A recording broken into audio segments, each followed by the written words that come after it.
আমি প্রত্যেকটা high school মাঠে, প্রত্যেকটা গ্রাউন্ডে, প্রত্যেকটা ময়দানে আমি জনসভা করতে চাই।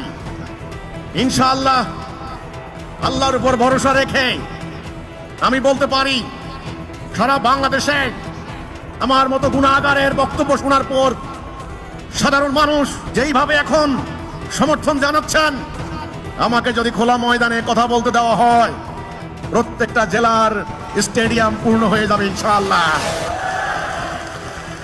কিন্তু প্রচার করতে হবে, প্রত্যেকটা গ্রাম জানতে হবে আমি সেখানে যাচ্ছি। পোস্টারিং হবে, ফেসবুকে প্রচার হবে, লাইভ হবে, মাইকিং হবে। তোমরা যেমন ওয়াজ ও দোয়ার মাহফিলের মাইকিং করো, ওই জেলায় আমি যেই জেলায় যাব সেই জেলায় মাইকিং হবে। হিজবুত তাওহীদের ইমাম আসবেন অমুক ময়দানে, ফেসবুকে প্রচার হবে, পোস্টারিং হবে। তারপরে দেখো কোন মাঠ আমারে দিবা।